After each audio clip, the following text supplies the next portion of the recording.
है कि इंडिया हर जगह से इंपोर्ट को ख़त्म करके एक्सपोर्ट की तरफ आ चुका है। उन्होंने अपनी मैन्युफैक्चरिंग स्टार्ट कर दिया। तो इसी तरीके से इलेक्ट्रॉनिक मैन्युफैक्चरिंग में उन्होंने स्टार्ट किया है और कहा है 3 to 4 ईयर्स में वो 300 बिलियन तक बूस्ट कर जाएंगे अपनी इलेक्ट्रॉनिक मैन्युफैक्चरिंग को। और इस टाइम करंटली वो 75 बिलियन क्रॉस कर चुके हैं और रफली वो 2025 में बात कर रहे हैं कि वो 300 बिलियन तक बूस्ट कर जाएंगे और वो खुद को रेडी कर रहे हैं चाइना के साथ टक्कर देने को। तो इस बारे में जानते हैं हम अपनी आवाम से कि उनकी क्या राय है। आए जानते हैं। सर आपका नेम?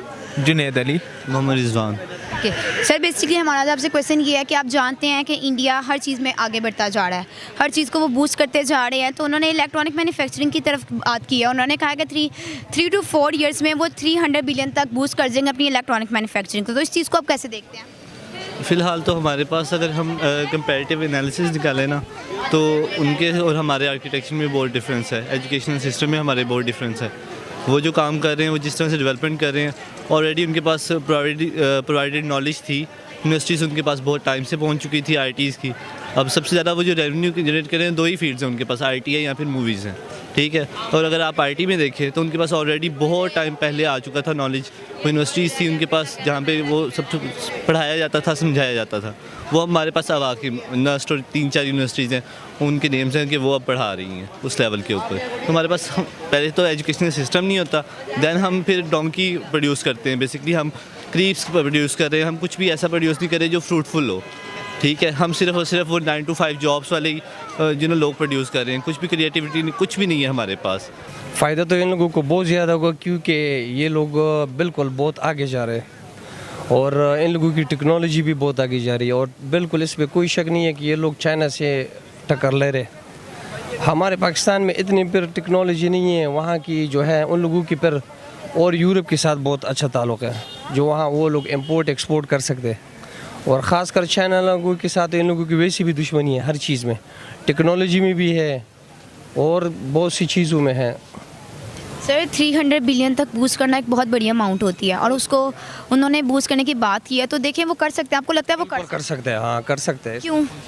वो लोग दुनिया में तो 3-4 मुल्क है, एक इंडिया है, एक चाइना है, एक अमेरिका, एक रशिया। ये 4 मुल्क है जो सारी दुनिया पे राज कर रही है और इंडिया कर सकती है क्योंकि उन लोगों की इकोनॉमी बहुत आगे जा रही है।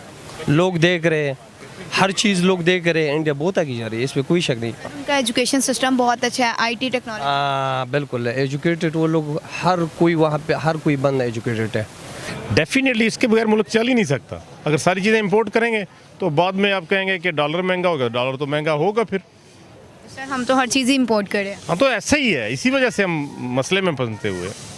सर आपको पता है इस टाइम ना उनके एक्सपर्ट्स ने ये बात भी कही है कि अगर इसी तरीके से हम काम करते रहे ना तो हम लोग टॉप 1 एक्सपोर्टर्स में आ जाएंगे। डेफिनेटली उनकी अपनी जो लोकल यूजेज है, दुनिया की एक बहुत बड़ी मार्केट है, 1 अरब प्लस उनकी आबादी हो गई है।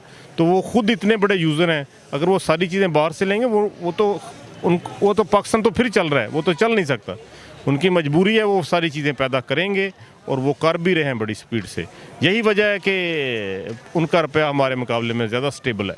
देखिए वो तो हर चीज़ इंपोर्ट खत्म करके एक्सपोर्ट की तरफ आ रहे हैं। इलेक्ट्रॉनिक मैन्युफैक्चरिंग उन्होंने स्टार्ट कर दिया है, iPhone 12 जो है वो खुद बनाना शुरू कर दिया है, सोलर ग्रिड्स वो खुद बना रहे हैं। तो ये सब कुछ अगर वो कर सकते हैं तो हम क्यों नहीं कर सकते? टैबूज़ हमारे पास तो टैबूज़ ही बहुत हैं। कभी महंगाई का है तो कभी हमारे पास ये मसला होता है कि यार ये अडॉप्ट कर लेंगे तो कहीं हमारा कल्चरल और कभी हमारे इस्लामिक पॉइंट ऑफ व्यू को डॉज ना कर रहा हो। Bitcoin is one of the I think best example we can quote here. हमारे पास कब हमें पता था, 2007 में मुझे आई थिंक आइडिया हो गया था, सॉरी 14 में, कि आइडिया हो गया था कि ये आ रहा है और कुछ है, but we can not adopt it at that time. कभी हमें पहले हमें ये था कि पता नहीं ये स्टैंड करेगा कि नहीं करेगा, उसके बाद अभी हमें फेथ के ऊपर आके हमें वो टारगेट किया जाता है, पता नहीं यार ये सेफ़ है या नहीं, या फिर वो वाले फैक्टर्स आ जाते हैं, तो हम उस चीज़ को कैप्चर ही नहीं कर पाते जो होती है वहाँ। आपको देखे मेड इन चाइना, अब मेड इन चाइना के साथ साथ मेड इन इंडिया आ चुका है। इंडिया ने मतलब बाइकआउट कर दिया चाइनीज़ प्रोडक्ट्स को और वो इसके साथ बहुत कुछ कर रहे हैं, बहुत ज़्यादा करे, इस पर कोई शक नहीं है। मैंने तो मेड इन इंडिया बहुत कम चीज़ें देखी है, मेड इन चाइना बहुत ज़्यादा है, ख़ासकर पाकिस्तान में तो सारे मेड इन चाइना है। सर आपको पता है मेड इन चाइना तो है ही है, बट मेड इन इंडिया इस टाइम जो है ना उन्होंने iPhone अपना जो है वो बनाना शुरू कर दिया है। अच्छी अच्छी गाड़ियाँ मिसाल के तौर पे GMC, फोर्ड, BMW, मर्सिडीज़, ऐसी बहुत कंपनियाँ वहाँ पे अपना वो फैक्ट्रियाँ लगा रही है। सर टेस्ला जो है ना वो खुद उनके साथ काम टेस्ला भी बिल्कुल कर रहा है, इसमें कोई शक नहीं है। तो देख रहे भी क्या होता है।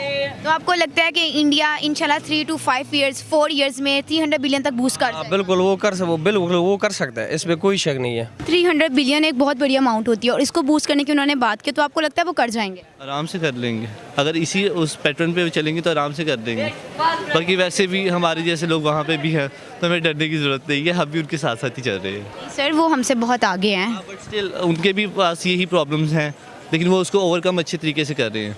सर देखिए, ओवरकम अगर आपके पास प्रॉब्लम हर जगह पे होती है, ओवरकम कर जाएं तो वो एक बात होती है और वो करते हैं। एलिमिनेट कर लें अपना रिस्क फैक्टर, तो वो सबसे बेस्ट होता है। हम वो करते नहीं हैं, हम चलते रहते हैं गधों की तरह। इन द एंड जब चीज़ ख़त्म हो चुकी होती है, हम तब वहाँ पहुँचते हैं। हमारा ये बस। सर आपको पता है उनके एक्सपर्ट्स ने ये बात की है कि अगर हम इसी तरीके से काम करते रहे तो हम एक्सपोर्ट में टॉप 1 पे आ जाएंगे। एक्सपोर्ट्स का पता नहीं, लेकिन फ़िलहाल वो क्रिएटिविटी पे टॉप 1 पे हैं, ठीक है, और हमें वहाँ तक पहुँचना है। डेफिनेटली वो कर सकते हैं, क्योंकि उन्होंने जो मल्टीनेशनल जो उनके मुल्क में काम करती हैं, उन्होंने रूल ही ऐसे बनाए हुए हैं कि वो अपने मुल्क में अगर उनकी मैन्युफैक्चरिंग ना हो तो उस कंपनी को बैन कर देते हैं। ये मेरे इल्म में है, जबकि पाकिस्तान में ऐसा कोई रूल नहीं है कि ये यहाँ की मैन्युफैक्चरिंग को सपोर्ट करने के बजाय हर्डल्स क्रिएट करते हैं। सही है सर। देखें 300 बिलियन एक बहुत बड़ी अमाउंट होती है। इस टाइम वो करंटली 75 बिलियन तक क्रॉस कर चुके हैं इलेक्ट्रॉनिक मैन्युफैक्चरिंग्स में, और 300 बिलियन में रफली वो 2025 तक ये कर लेंगे। तो उन्होंने ये बात की है 300 बिलियन एक बहुत बड़ा अमाउंट होता है और वो ये बात कर रहे हैं, तो आपको लगता है वो कर जाएंगे 3 to 4 years में? जिस तरह की उनकी स्पीड है, उम्मीद तो लगता है कि डेफिनेटली वो कर जाएंगे, मुझे लगता है कि वो कर जाएंगे। सर देखिए, हम तो हर चीज़ बाहर से इंपोर्ट और एक्सपोर्ट कर रहे हैं, ठीक है, हम हर चीज़ बाहर से इंपोर्ट करें जबकि वो एक्सपोर्ट्स की तरफ आ चुके हैं। तो आपने कभी कोई चीज़ देखी जिस पे मेड इन पाकिस्तान लिखा हो? मैं एक एग्रीकल्चरिस्ट हूँ, मैं एग्रीकल्चर इनपुट्स का काम करता हूँ, तो मैं बजाते खुद ऐसी कोशिश कर रहा हूँ कि मैं मेड इन पाकिस्तान चीज़ें पाकिस्तान को दे सकूँ, और इसमें बहुत बड़ा स्कोप है। अगर गवर्नमेंट कुछ रजिस्ट्रेशन के रूल्स और कुछ ऐसे रूल्स हमें बना दे तो डेफिनेटली पाकिस्तान कर सकता है।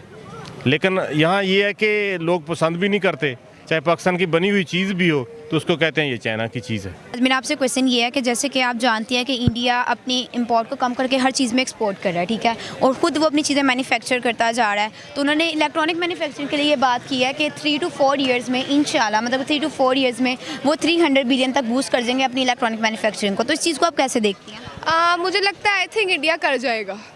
अच्छा, क्यों लगता है? वो कर सकता है क्योंकि वो दूसरी कंट्रीज़ के हवाले से ना कुछ ज़्यादा फास्ट है, तो मुझे लगता है इंशाल्लाह इंडिया कर सकता है। तो आपको लगता है कि अगर इंडिया कर सकता तो पाकिस्तान भी तो कर सकता है, हम क्यों नहीं कर सकते? हाँ बिल्कुल, पाकिस्तान भी कर सकता है, सिर्फ और सिर्फ कंसंट्रेशन की ज़रूरत है पाकिस्तान को भी। पाकिस्तान अगर इंडिया के कम्पीट में तो ज़्यादा अच्छा कर सकता है, ठीक है ना, पाकिस्तान उससे भी ज़्यादा अच्छा कर सकता है, लेकिन थोड़े फोकस की ज़रूरत है। आपको पता है इस टाइम करंट सिचुएशन में वो 75 बिलियन तक पहुंच चुके हैं, ठीक है, और वो बात कर रहे हैं कि 2021 चल रहा है और रफली वो 2025 की बात कर रहे हैं कि हम लोग 300 बिलियन तक बूस्ट कर देंगे। तो एक बहुत बड़ा अमाउंट होता है और इतने मतलब कॉन्फिडेंसली वो ये बात कर रहे हैं। तो इस चीज़ से आप कैसे समझती हैं इस बात को? मुझे लगता है कि अगर वो इतने कॉन्फिडेंटली जवाब दे रहे हैं ना, तो आई थिंक सो कोई ना कोई रीज़न भी हो सकती है। उन्होंने हर एक चीज़ को बहुत सोच समझ के किया, अगर कर जाएगा। देखिए वो हर चीज़ को एक्सपोर्ट कर रहा है, ये बात तो आप मानती हैं ना? जी बिल्कुल मानती हूँ। और हम हर चीज़ इंपोर्ट कर रहे हैं, ऐसी बात भी नहीं है।